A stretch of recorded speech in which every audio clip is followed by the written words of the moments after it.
Salut à tous, très heureux de vous retrouver aujourd'hui en compagnie de mon ami Fabien, Salut. qui a accepté d'une manière totalement improvisée ce matin de faire ce podcast avec moi. Alors Fabien, pourquoi je l'ai invité aujourd'hui sur ma chaîne? Pour parler crypto, on va parler du marché crypto. Là, j'enchaîne les vidéos sur le sujet parce qu'il y a beaucoup de choses à dire. Et voilà, j'ai invité mon ami Fabien, dont j'ai parlé en fait de multiples fois sur ma chaîne. Je l'ai mentionné, puisque bon, on se connaît depuis maintenant 14-15 ans. C'est aussi un vétéran de la crypto. On a été compagnons de guerre lors du dernier bull run 2020-2021. C'est le cas. Et il a commencé à investir, à spéculer, à trader dans la crypto. C'était à fin août 2018. Oui, à cette époque, c'était de l'investissement. Ouais, à cette époque, c'était de l'investissement. Et donc, Fabien a un beau parcours d'investisseur, de spéculateur, puisque bon, il touche aussi à l'immobilier. Tu as fait pas mal d'immobilier en France, hein. C'est le cas. De la bourse aussi. Donc, pas mal de crypto, avec de très beaux gains aussi lors du dernier bull run. Et puis, bon, de beaux gains latents. Pour donner du contexte et la raison pour laquelle je l'invite aussi sur ma chaîne, c'est tout simplement parce que voilà, aujourd'hui il a généré plus en termes d'investissement et de spéculation que de toute sa vie de salarié et d'indépendant. C'est le cas. Voilà, donc c'est juste sur les quelques années qui se sont écoulées. Tu interviens aussi au sein du Daron Business Club. Oui, c'est ça. Où je t'ai présenté donc Alexandre Roff et Fabien Blo, je crois que c'était il y a juste quelques mois. Et donc, Où je partage mon expérience. Voilà, tu partages ton expérience, tu interviens, on peut dire que tu fais du mentoring. Exactement. Auprès d'une audience débutante, de plusieurs dizaines de personnes lors de tes interventions. Et voilà, on parle du marché crypto maintenant ensemble depuis des années. On peut même dire de manière hebdomadaire depuis des années. Hein. C'est le cas, ouais. Voilà, puisqu'on est habitué maintenant depuis longtemps de... alors, vu que tu nous as rejoint, sur Maurice, de venir à Maurice là en juillet pour t'y installer. C'est ça. Donc c'est fraîchement arrivé à Maurice. Si on a le temps, on l'abordera en fin de vidéo. Oui, qui n'est pas uniquement pour la fiscalité d'ailleurs, je tiens à préciser. Oui, absolument. Pour aussi tout ce que l'on trouve ici, la douceur de vie, etc. Mais bon, c'est pas le sujet. Là aujourd'hui, on va parler effectivement crypto. Et alors, pourquoi je veux contextualiser à Maurice? Oui, c'est tout simplement qu'avant, on se faisait des appels téléphoniques. Et puis maintenant, on peut se voir le matin. Tous les mercredis matins. Alors, comme je disais, c'est improvisé aussi parce que aujourd'hui, ils ont fermé les écoles.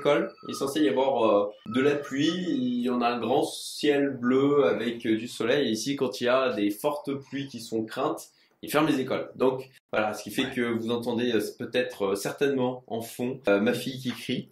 Voilà, donc désolé si vous avez ce genre de dérangement. Et de la même manière, là, il y a l'entretien des climatisations.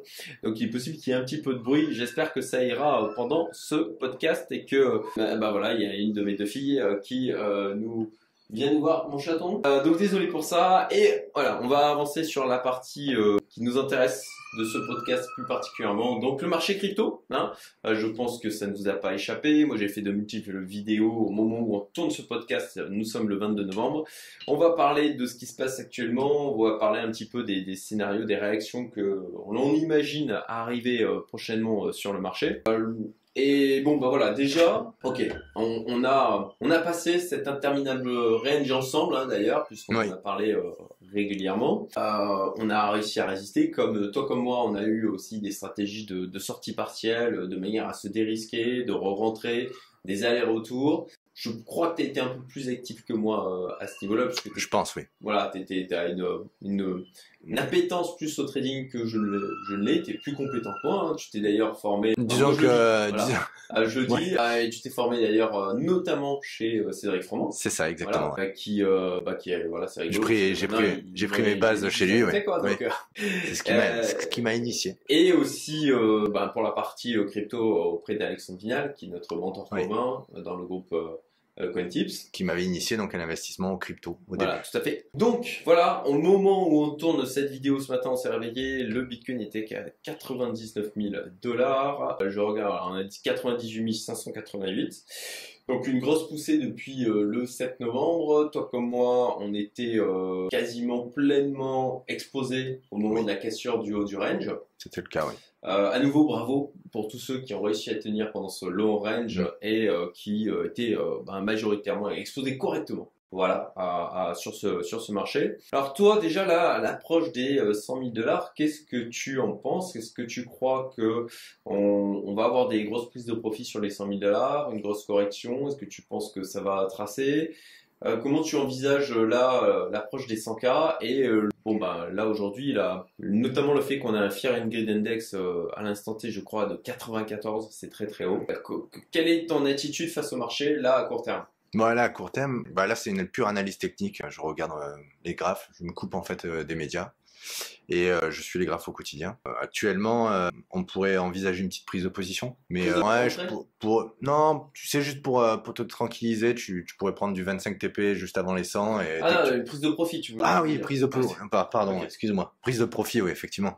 Et rentrer sur la cassure des 100K. Bon, ça c'est vraiment si tu veux faire du micro. Mais sinon, non, j'attends de voir parce que les 100K, beaucoup de personnes s'attendent à ce que ça se retourne, le marché se retourne. Il peut effectivement pousser et s'accélérer parce que si tu prends un peu de take profit et que tu les refais sur la cassure du 100K, ça pourrait faire un coup de boost. Et après, voilà, pour jouer à ma dernière main, moi je m'attends un peu aux deux scénars, quoi. Donc un flash crash, comme on avait dans le précédent bull market régulièrement, de temps en temps, qui purgeait bien tout ce qui était RSI et qui allait chercher qui allait chercher en fait les stops suivants.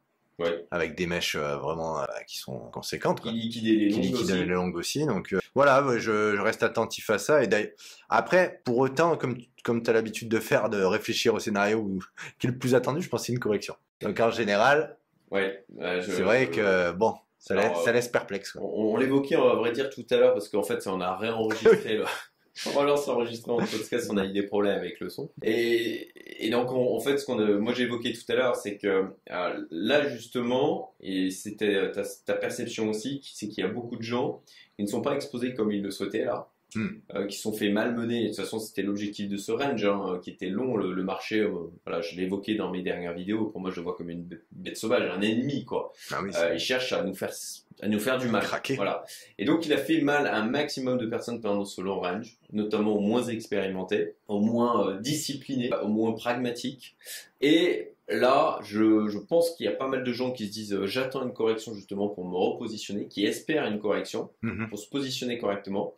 Et pour ma part, c'est la raison pour laquelle je pense qu'on a le potentiel de passer les 100K comme dans du beurre, de pousser peut-être autour des 105, 106 000. Même 120, hein, tu peux aller chercher les 120. C'est vrai. Pousser fort. Vrai, de pousser vraiment très très fort d'un seul coup, en mode parabolique, avant de se taper une grosse correction, parce que ceux qui se seront dérisqués potentiellement à l'approche des 100K vers les 97, tu vois, c'est un niveau de c'est Fibo, exactement, qui sont dérisqués à 97, qui attendent la cassure. Eh bien, si on casse, ça va créer une accélération parce que je vais me dire, oula, vite, faut que je re-rentre. C'est passé crème alors que je pensais qu'il y aurait une correction et ils se disaient, je vais me positionner sur une correction.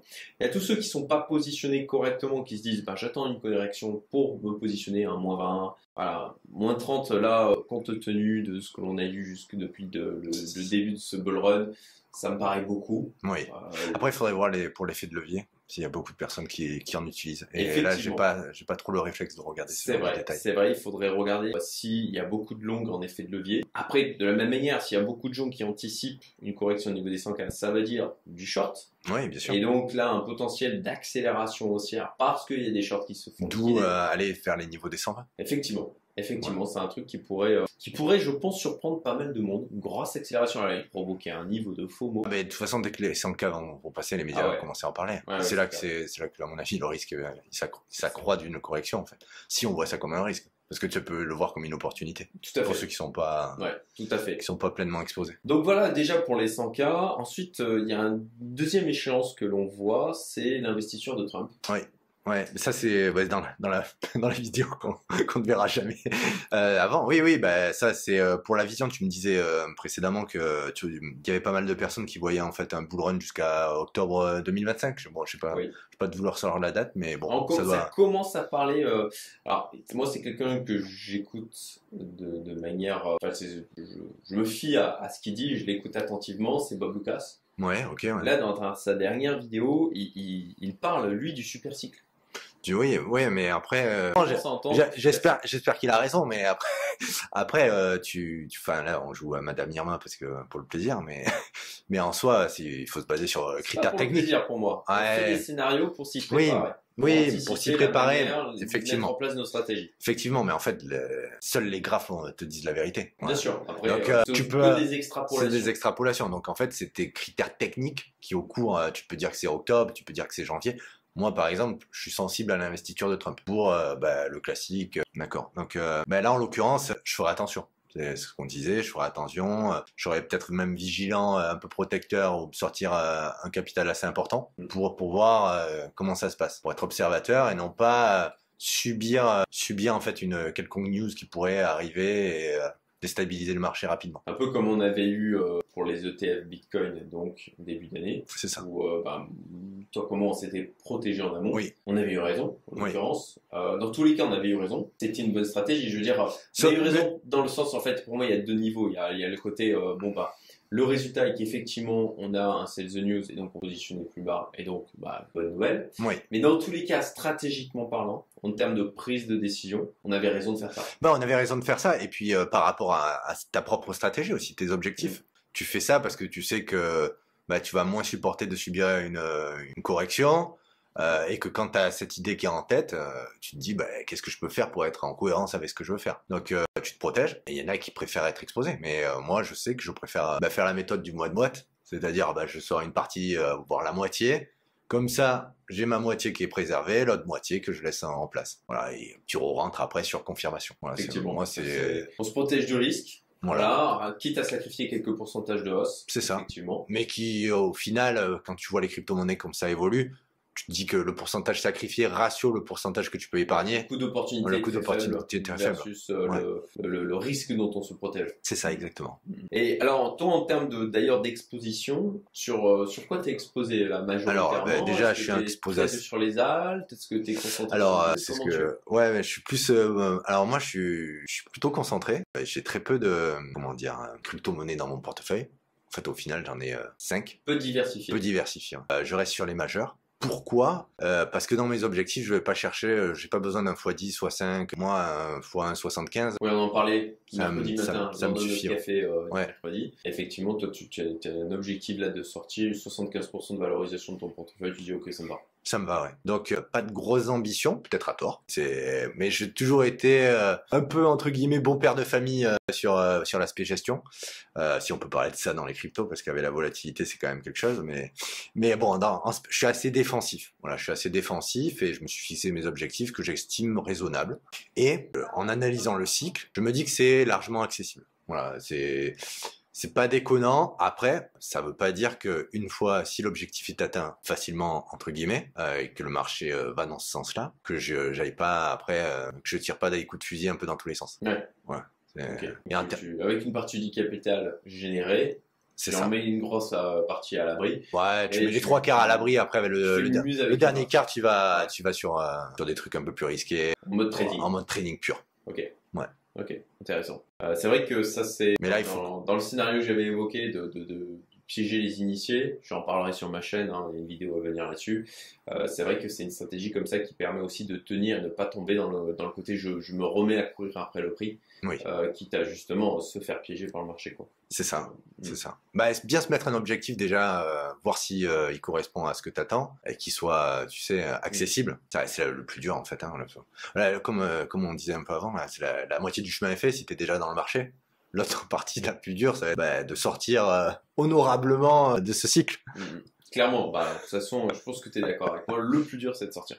Ouais. Pour moi, j'étais pas satisfait de moi au précédent. Bon, bien que les chiffres étaient plus que confortables, mais j'étais pas satisfait parce que j'ai eu ce moment d'hésitation où t'as ta petite voix intérieure qui te dit mais tu peux encore aller chercher plus et après il y a un truc ouais c'est ça et après il y a quand même un truc qui est majoritaire et que je ne prenais pas en compte à l'époque, c'est que j'avais moins de temps à passer pour ça. Ouais. Voilà. Parce qu'en étant salarié ou à temps plein en tant qu'indépendant sur des missions, t'es moins en fait dans le marché. Alors ça te préserve de la volatilité si tu n'as pas ton plan, donc tu regardes pas. Donc Mais pour autant, tu es moins à l'affût des sorties et des signaux techniques. Moi, maintenant, c'est quelque chose qui compte pour moi. En fait. Ouais, bah c'était tout le sens de la vidéo que j'ai sortie hier, je crois, Bah, sur le fait je l'ai pas vu. d'être focus. En fait, Ouais. on est en mode compétition. C'est ça. Que là, c'est nos Jeux Olympiques à nous. Qui ont lieu tous les 4 ans. Ouais. Et que là, pour les 4 à 6 mois qui viennent, on est en mode compète. Et que du coup, bon, bah, si on veut extraire de la valeur de ce marché, bah, on doit agir comme un athlète et être focus et se concentrer là-dessus. Tu me disais justement que bah, toi, t'avais prévenu ta famille en disant bah voilà, les mois qui viennent, là, ça va être ma priorité en termes d'activité. Ça va être là-dessus parce que c'est le momentum. C'est le momentum qui veut ça. Adapter en fonction sa vie en fonction de ses objectifs. Ok, donc tu as ta stratégie de sortie avec le fait quand même de rester, donc d'aménager ton démon qui en veut toujours plus. Ouais, c'est pour ça que j'ai toujours en gestion du risque. En gestion du risque, je suis à l'aise sur 80% de mon portefeuille et j'ai toujours 20% où je fais n'importe quoi. Okay. Voilà, c'est à peu près, j'achète, je vends, enfin, tu vois, je prends des signaux techniques, un autre il me parle du crypto, hein, voilà. Bon, malheureusement, j'arrive pas à le contrôler complètement. Et donc, je le laisse sur 20% faire ce qu'il veut. Des fois c'est bon, des fois c'est pas bon. Mais en tout cas, il y a une grosse partie que je touche pas. Ouais, bah, de toute façon, on est raccord là-dessus. Hein. C'est effectivement notre démon intérieur. Faut pas chercher à l'étouffer absolument parce que sinon il se met à exploser. Et en l'occurrence, bah, là, tu lui donnes à manger. Hein, voilà. Ouais, c'est ça. Alors après, j'essaie de lui donner, comme tu dis, à manger intelligemment. Ouais, voilà. Toi, en me formant, en y allant un peu plus sur du trading et être un peu plus actif, mais tout en essayant de raisonner et d'avoir des tactiques, tu vois, de levier, en fait, pas levier en termes, mais d'accélérateur, on va dire. Bah, un petit x50. Non, sur le Dodge. Non, je fais pas. C'est hors de question. Oui, d'ailleurs, toi, en termes de narratif, auquel tu penses, est-ce que tu as une stratégie narratif en disant bah je vais jouer différents narratifs et surfer sur une vague de narratifs? Est-ce que typiquement tu t'exposes au meme coin Non. Okay. Non, je suis resté vraiment. J'essaie de me disperser le moins possible parce que si j'ai trop d'actifs en cours de gestion, j'arrive pas à être performant dans mes choix, donc je réduis en fait. C'est un peu plus concentré, je le reconnais, le risque est un peu plus élevé puisque tu as moins de crypto en fait qui divergent. Mais bon, on est dans les cryptos, je me dis c'est la même chose, le Bitcoin s'il corrige, tout le reste va dans le même sens, donc je vais chercher de la performance un peu plus élevée avec, je vais aller chercher sur de l'Ether, sur du Sol, sur du SUI, voilà. Ouais, le SUI, tu t'es fait. Ouais, alors ça je le dois. Ça je le dois à CoinTips, à Alex, ouais, qui avait sensibilisé donc sur cet actif-là, sur ce token. Après, j'ai regardé, j'ai fait ma propre analyse et je suis rentré comme un grand. Et je suis rentré même avant les signaux qu'il avait envoyés lui. Et voilà. Après, tu suis la tendance et tu restes dans le train ou pas. À toi de voir. D'ailleurs, j'en profite là, j'abonde dans mon sens et dans ma théorie d'investissement et de spéculation, c'est de s'entourer de personnes qui poncent des sujets, de s'inspirer de ce qu'ils font. Et oui. Pas de faire juste, il va là-dessus, j'y vais aussi comme ça, en mode je ferme les yeux. Non, c'est dire, ok, et il est intelligent, connaît bien son domaine, ok, il va dessus, skin in the game, comme toujours, il mange de son propre pain. Donc, je vais me pencher dessus, s'il me semble moi aussi cohérent, à ce moment-là, je rentre. Et d'une manière générale, moi, c'est ma manière de fonctionner dans les investissements et spéculation. C'est des experts autour de nous. On voit ce qu'ils font. On se dit, ok, s'il va là, il doit y avoir un truc à creuser. On creuse. Et à ce moment-là, on décide ou pas de se positionner. Oui. Et c'est important.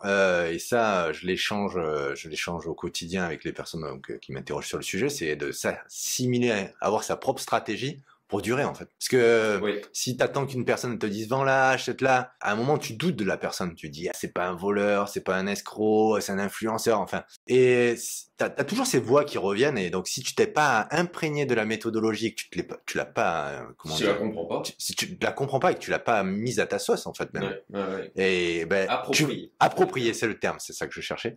Et si tu te l'es pas approprié et que t'y crois pas, tu ne dureras pas. Enfin, donc il faut vraiment se l'approprier, se rassurer, avoir des victoires pour se rassurer, ne pas tomber dans l'excès de confiance. Et après, tout est le juste milieu entre ta voix qui te dit t'es le meilleur et celle qui dit tu sers à rien. Voilà. Et il faut jongler avec ces voix-là et garder sa trajectoire au milieu, quoi. Ok, pour la partie crypto, je pense qu'on a déjà parlé de pas mal de choses. Et puis, à vrai dire, on a commencé à être un peu pressé par Bah, le le temps. temps, ouais, ça, faut dire que ça fait 2h30 qu'on tourne. C'est ça. Et que... Il y a une grosse partie qui a été ajoutée. Ouais, c'est ça. Et on espère là que celle-ci va bien fonctionner. Ouais. Bon, sinon, on la En refera. parlant un petit peu de Maurice, du coup, Oui. toi qui t'es installé du coup bien récemment, là, Oui. le jour du 20 juillet, si je me souviens bien. Mm. Donc en famille, Oui. avec 2 enfants, t'as ton épouse. On habite à 5 minutes en voiture maintenant. Tes enfants vont dans la même école que mes filles. C'est ça. Ok, quel est ton ressenti? Alors, tu me disais certaines choses mercredi, je ne sais pas si tu seras ok pour les évoquer là publiquement, mais voilà, quel est ton ressenti là aujourd'hui après quelques mois? Bah, Le temps d'adaptation, ok, est-ce que tu te projettes ici ou pas? Est-ce que tu te dis ok, ouais, bah là dans quelques mois on va retourner en France? Voilà. déjà, bon, c'était une grosse aventure de venir quand même, c'est pas négligeable. Nous, on le voit vraiment comme une aventure familiale, comme je te disais, c'est pas que l'aspect, on va dire, fiscal. Ça, Oui, bien sûr, c'est un volet que tu choisis, mais nous, c'est vraiment une aventure familiale, et on est venu aussi pour donner un cadre un peu différent aux enfants, l'apprentissage des langues, multiculturel, et en arrivant ici, on n'est pas déçus. Clairement, pour les enfants, on trouve que quand même le niveau est bien élevé en termes de scolarité. C'est qualitatif et les petits, ça se ressent. Ils sont moins tendus, moins stressés. Pourtant, on était dans une école qui était vraiment sympa en France, mais c'est encore mieux. Et sur l'aspect, nous on est bien, enfin honnêtement. Après déjà, on a un point d'entrée, on te connaît bien, on est amis depuis longtemps. Puis non, ça se fait naturellement et on verra. On verra. On va pas repartir tout de suite, c'est une certitude. Ouais. Okay. Mais on verra. On se fait un point nous chaque année avec Maï, que ma femme et que je salue. Et on verra. Mais pour l'instant, on n'est pas dans cet état d'esprit. Et après nous c'est la famille qui manque, hein, c'est sûr, hein. Les amis, la famille, mais ça on a eu le plaisir de les recevoir et c'est différent. Donc mais non, clairement sur Maurice la qualité de vie est bonne, hein. Deux points que je veux évoquer. Le premier, c'est que c'est vrai que tu as commencé à communiquer aussi sur le réseau, tu as lancé ton blog. Oui. Tu es beaucoup plus actif maintenant sur LinkedIn, chose qui d'ailleurs pour toi elle n'est pas évidente. Ah non, ça n'est pas du tout, non. Voilà. Ouais. Donc d'ailleurs vous pouvez, je vous mets les liens qui seront en description si vous voulez aller suivre Fabien, notamment sur son site, publie régulièrement. Oui, c'est ça, l'investisseur autodidacte. Oui. Au moins un article par semaine en ce moment. Ouais, c'est ce que j'essaye de maintenir comme rythme. C'est bien. Des expériences, du vécu, pas de conseils en investissement, hein, bien sûr, je suis pas assez habilité. Mais voilà, c'est surtout de l'expérience et du partage d'expérience pure. Et sur l'aspect fiscalité, je voudrais revenir sur ce sujet, parce que à mon sens, Maurice devrait être la norme. Voilà.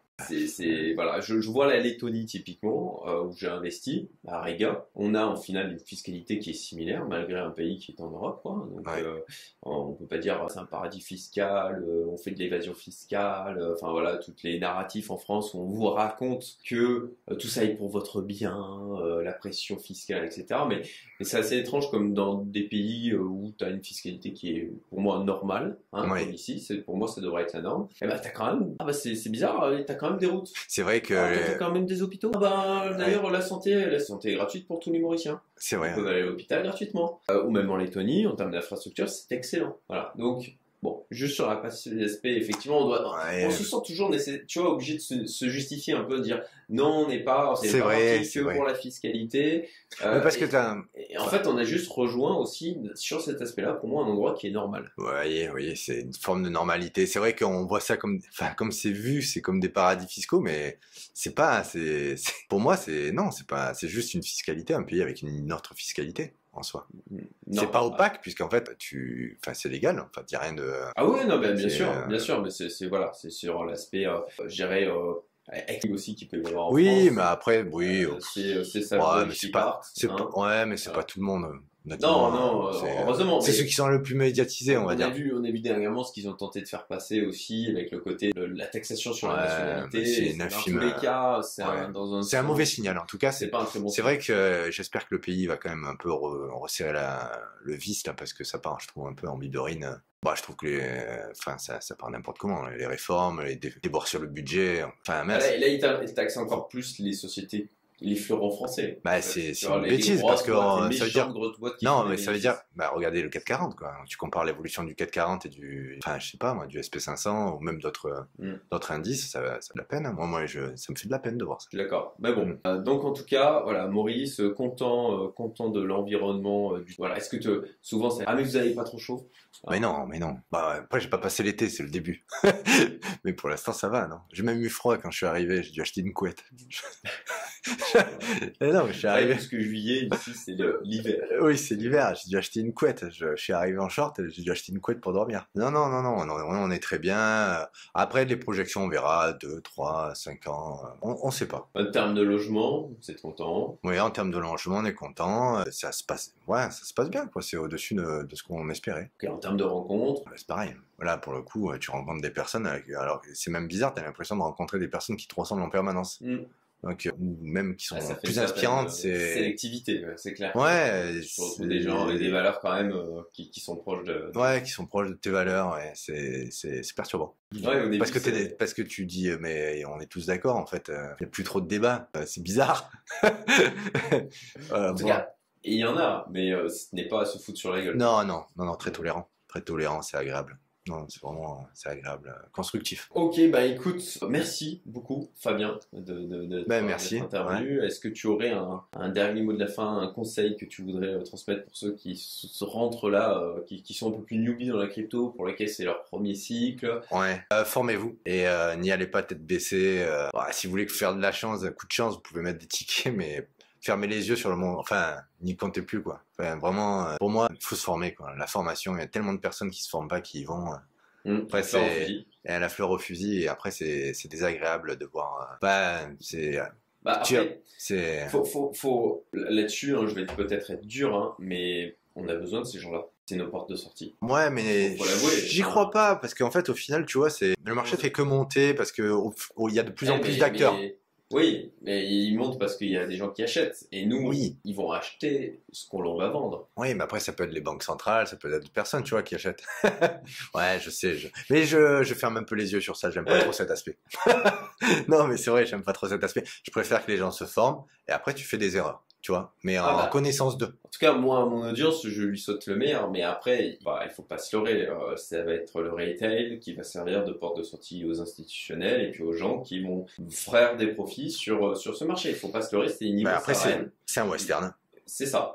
Après, pour moi, je suis sur la valeur responsabilité, c'est une des valeurs fortes aussi de la communauté Lumento, puisque c'est vrai que tu en fais partie, tu en étais même un des piliers, puisque tu étais cofondateur avec moi. C'est ça, ouais. Et puis à un moment donné, la direction que je prenais ne te convenait pas, donc t'es décidé. Oui, j'étais un grand visionnaire sur les réseaux sociaux, donc dès que t'allais trop sur les réseaux sociaux, moi, je prenais mes distances. Voilà.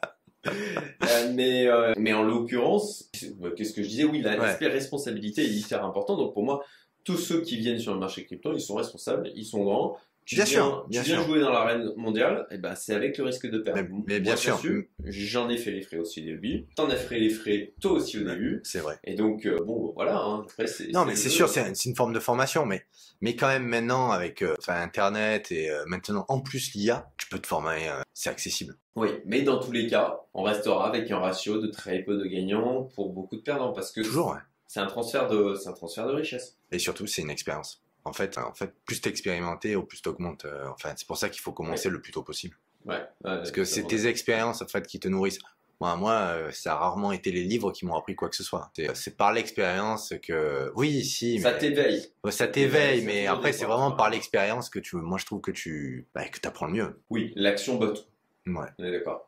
Après, tu peux lire des bouquins et rester dans ton fauteuil. Hein. Oui, ce que font beaucoup de gens. D'ailleurs, t'as le syndrome comme ça de l'étudiant perpétuel qui va de formation en formation sans jamais rien appliquer. C'est ça, et surtout en allant pas jusqu'au bout de la formation. Et ça, le nombre de personnes qui vont pas jusqu'au bout des formations. Ouais. Moi, ça m'épate toujours. Hein. On en discute là. Il y a quand même pas mal d'infopreneurs, effectivement, à Maurice. Et du coup, il y a le taux de 50% des gens qui suivent les formations est un taux normal, quoi. Voilà, parfois, ils payent des trucs sur milliers et derrière, il regarde pas. Ah, je savais Ça, pas. c'est toujours un truc qui m'échappe. Bon, après, on n'est pas tous câblés de la même manière, quoi, mais Oui, voilà. oui, oui. Après, il y a peut-être des formations où tu achètes et après te sens pas, t'adhères pas au formateur aussi, je sais pas. Ça, je crois qu'il y a un côté psychologique où tu as l'impression d'agir en achetant le truc, Ah oui, tu vois. ouais, un biais comme ça. Ouais, c'est Ouais. ça. Bon, après, moi, quand j'achète un truc, comme j'essaie Oui, de le mais penser enfin, jusqu'au je veux bout. dire, Ouais, si t'en es là aussi, c'est que tu fais pas ça, ouais, clairement. ouais, mais après, tu pourrais le Mais faire en et tout cas, mal s'il y l'appliquer. en a certains là qui nous Ouais. regardent qui faites ça, arrêtez. Oui, oui, n'achetez plus, Ouais. gardez votre argent. À la rigueur, Faites-vous là, plaisir. Hein. allez sur un bet ETF S&P. Ah, bah oui. Hein, ce n'est pas du conseil en Enfin, investissement. C'est, Voilà, et c'est pas... c'est pas bête, hein. Non, mais c'est pas bête en plus. Bah, Tu dis un bête ETF, mais enfin, oui, la c'est majeure pas partie, bête. c'est C'est pas vraiment. bête. C'est clair. Ou un Messi World, à la rigueur. Ouais, bah, à la Voilà. limite, ouais. Ouais, carrément, je suis d'accord. Bon, Mais ça c'est sera- pas un conseil en investissement. Voilà, ça sera le mot de la fin. Hein. Merci beaucoup, Fabien. Bah, c'est volontiers. J'espère que- C'était une première. Si t'as pas trop été difficile pour toi et qu'on pourra réitérer l'expérience. Oui, bah, écoute, volontiers. Ouais, il tient pas ce. Et ouais, il tient pas, ouais. micro Ah, ça me tout à perturbe. l'heure. Mais ouais, bah, volontiers. Bah, on verra le rendu. Voilà, c'était une première. J'espère que ça apportera de la valeur Dites-le nous aux en personnes. commentaire si vous voulez voir Fabien de nouveau là sur la chaîne. Ouais, bah, après, je suis un peu discret. Pas trop souvent, s'il vous plaît. Je suis plutôt le troll qui reste dans sa caverne, moi, en général. Bon, voilà. Bon, merci en tout cas. Et À bientôt. à bientôt. Ouais. Salut à tous.